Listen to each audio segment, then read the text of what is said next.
Namibia, a land of stark beauty and ancient history. But beneath its golden dunes and sweeping plains lies a story rarely told, a story soaked in blood, silence, and resilience.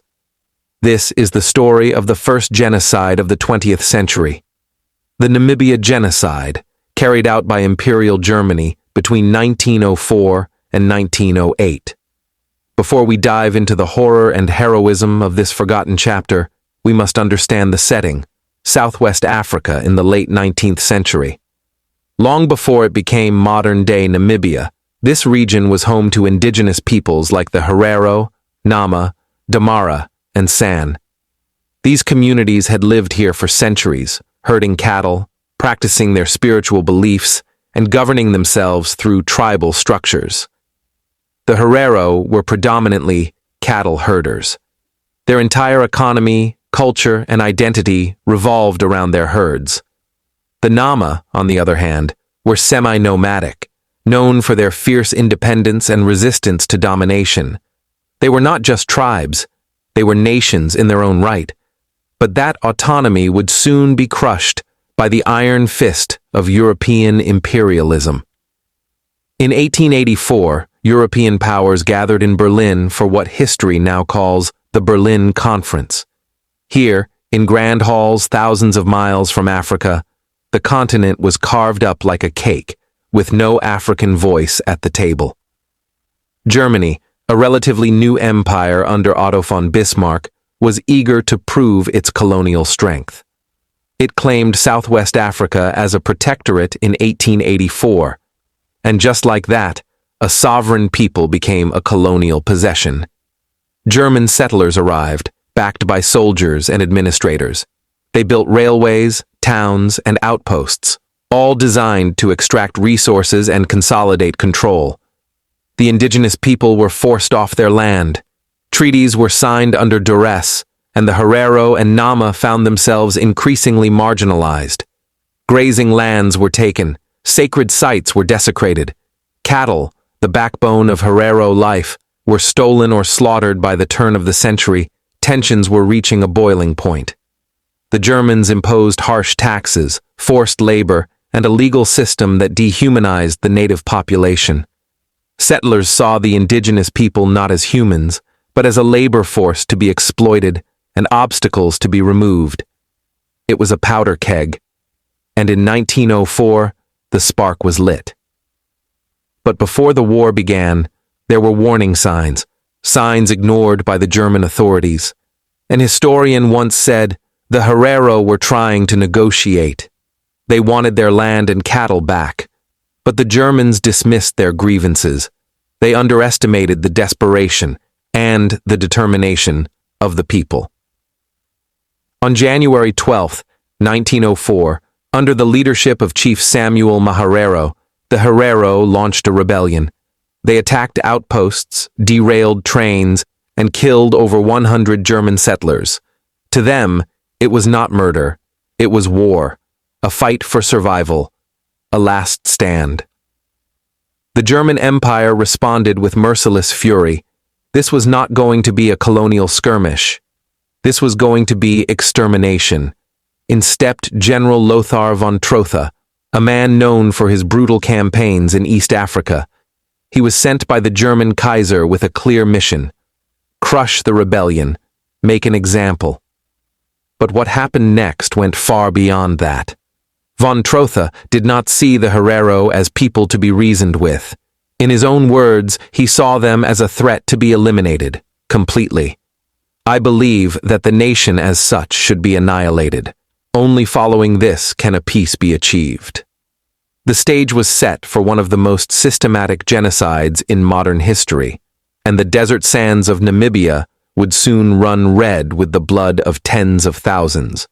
When Germany claimed Southwest Africa in 1884, it wasn't just staking a flag on foreign soil, it was launching a brutal experiment in colonial domination.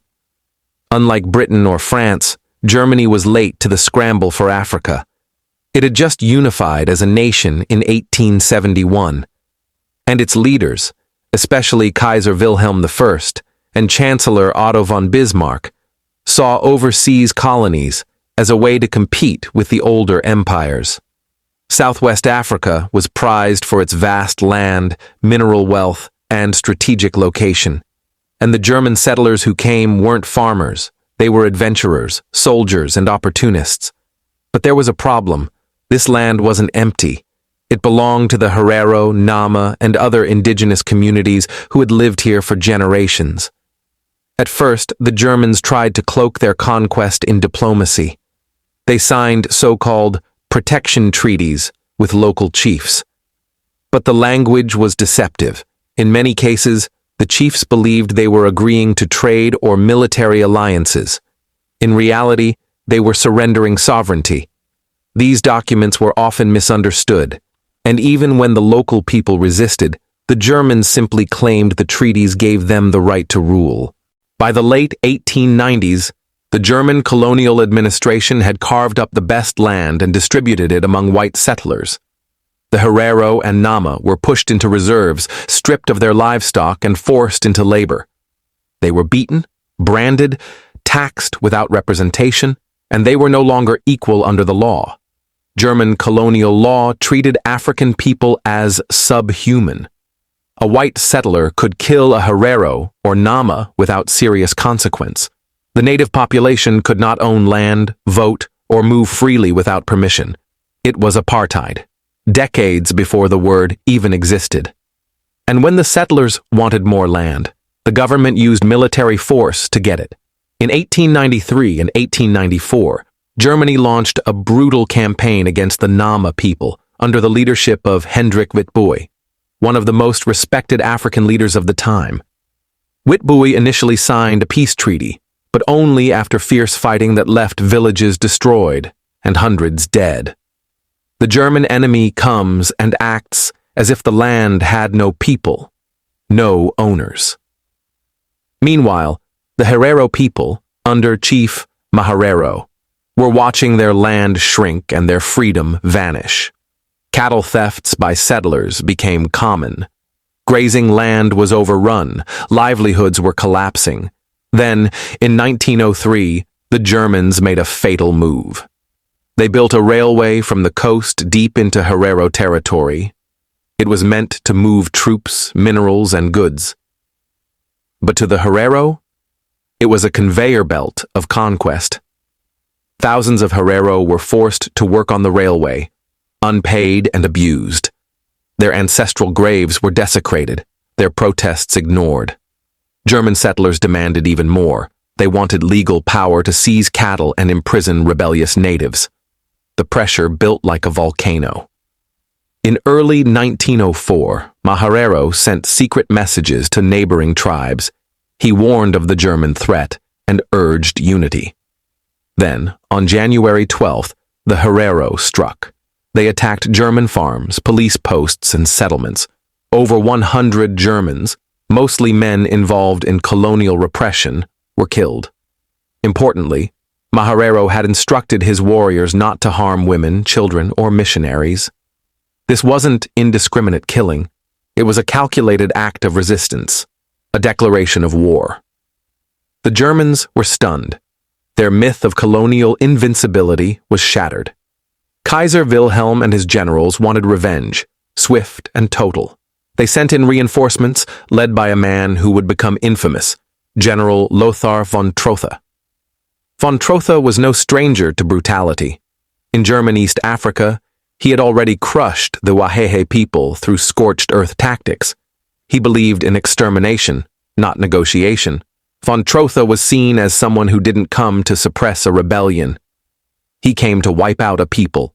He arrived with thousands of soldiers and modern weaponry. His orders were clear: surround the Herero and annihilate them. In August 1904, the decisive confrontation took place at Waterberg. August 11th, 1904.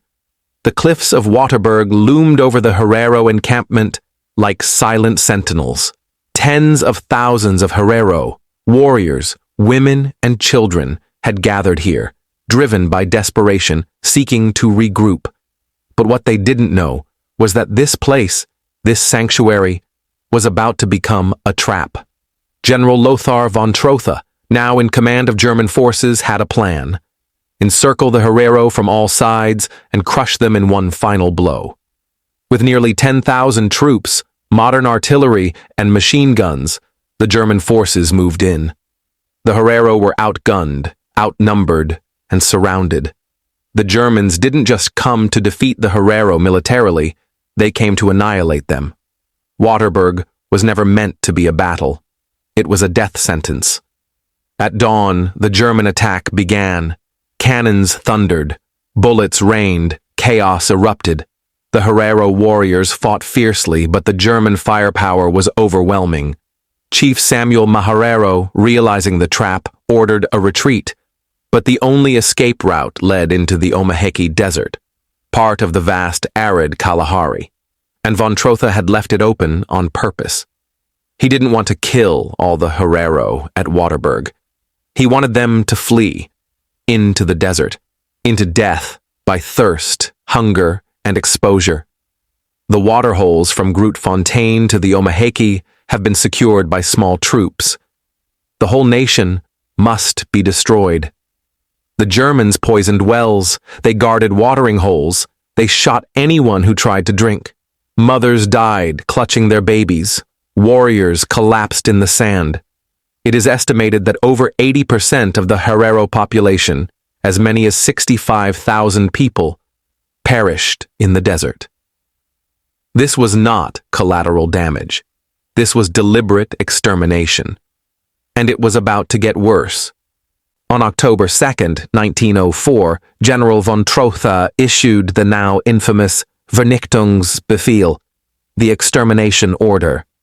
Every Herero found within the German border with or without a gun, with or without cattle, will be shot.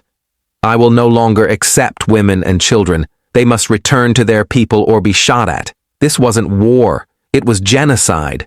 And the world knew it.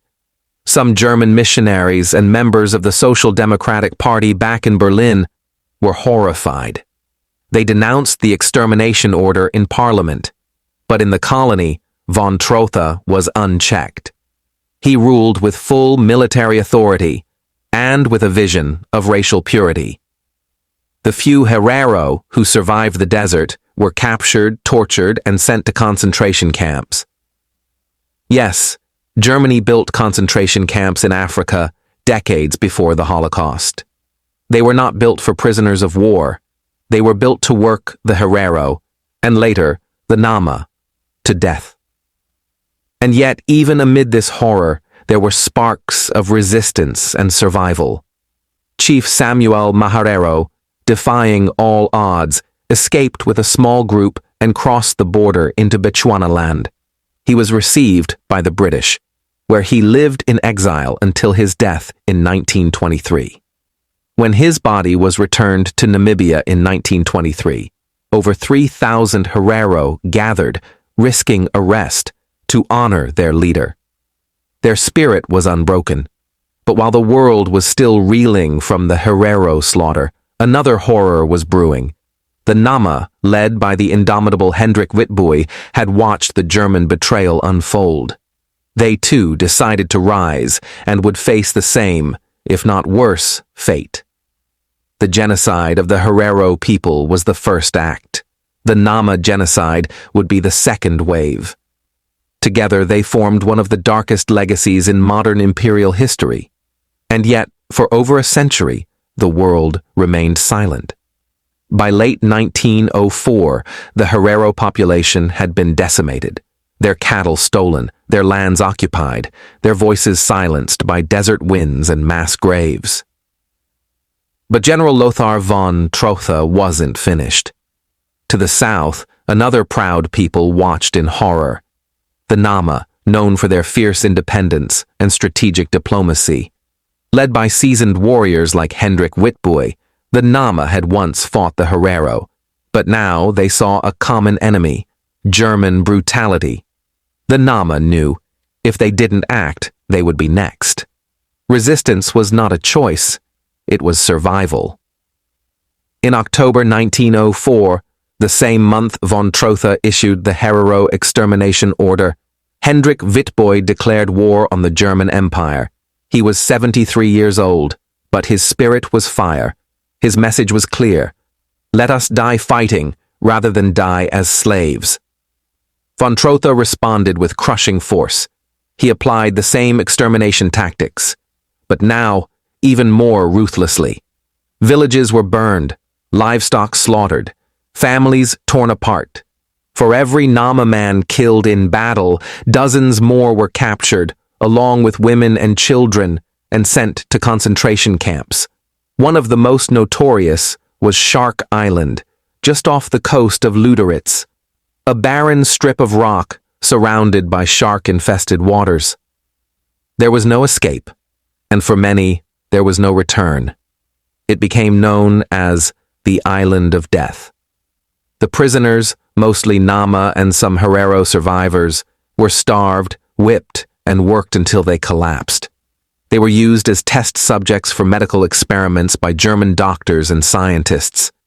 In chilling echoes of later Nazi ideology, some scientists conducted racial studies on the bodies of prisoners, both living and dead. Skulls of murdered men and women were boiled, labeled, and shipped to Germany for research in institutions. Disease spread rapidly. Sanitation was non-existent. People died from scurvy, dysentery, exposure, and abuse. Survivors told of being forced to crush the bones of fellow inmates or dig mass graves under German whips. And the German Empire kept meticulous records. They counted the dead like inventory. From 1904 to 1908, it's estimated that more than 10,000 Nama, over half their entire population, were wiped out. This was not colonial mismanagement. This was intentional extermination. Some missionaries, horrified by what they saw, tried to intervene. They wrote to Berlin pleading for the camps to be closed. A few members of the Reichstag protested. But the colonial authorities dismissed these objections. They claimed the Nama and Herero were savages, and that harsh discipline was necessary. Racism gave them cover. Silence gave them power. By 1908, with international criticism growing and the war of extermination having served its brutal purpose, Germany began to wind down its campaign. Von Trotha, now politically toxic, was recalled to Berlin. But he never stood trial. He died a free man. His legacy? A wasteland of bones, a land drained of life, a people shattered, but not erased. Those who survived were not allowed to return home. They were marked as forced laborers, stripped of property, dignity, and identity. Many carried physical and psychological scars for life. The German Empire tried to bury the evidence, tried to write the genocide out of its colonial history, but the bones beneath Namibian soil told the truth. For over a century, the genocide was hidden in footnotes, ignored by textbooks, omitted by leaders. But the descendants of the Herero and Nama never forgot. They carried the memory, they carried the grief, and eventually, they carried the demand, not just for truth, but for justice. The guns have long fallen silent. The concentration camps are gone. But the shadows of the genocide, the trauma, the silence, the erasure, linger in the soul of a nation. For decades, the Herero and Nama survivors lived under the weight of unspeakable memory. Many had lost everything: land, cattle, culture, language, and lineage. The German colonial administration had ensured that the survivors were not only broken, but forgotten. After the genocide, Germany tried to rewrite the story. They portrayed Namibia as a model colony, erasing the blood on which it was built. The lands once occupied by the Herero and Nama were confiscated, given to German settlers. Those who once roamed freely as pastoralists were now indentured laborers, on land their ancestors had died to protect. But in 1915, during World War I, the tides shifted. Germany lost control of Namibia, then called German Southwest Africa, to British and South African forces. Yet for the Herero and Nama, colonialism did not end. It only changed hands. South Africa imposed its own apartheid-style system. The genocide was buried even deeper, hidden beneath the weight of new oppressions. In Germany, the genocide was treated as an academic footnote. The skulls and bones of murdered men and women were kept in universities and museums, labeled as racial specimens. No mention of how they got there, no remorse, no acknowledgement. It would take almost a century before the truth began to surface, and the world began to listen. The Herero people, led by their paramount chief, filed a lawsuit in a U.S. court against the German government and several German companies for their roles in the genocide. The world began to take notice, and Germany, long silent, could no longer ignore the call for justice. In 2004, 100 years after the massacre at Waterberg, German Development Minister Heidemarie Vietorek-Zoll visited Namibia. We Germans accept our historical and moral responsibility. The atrocities committed were a genocide. We ask for forgiveness. It was the first time a German official publicly used the word genocide. But while her words brought tears, they did not bring reparations, no compensation, no formal apology from the German parliament. The fight continued. Years of diplomatic talks followed.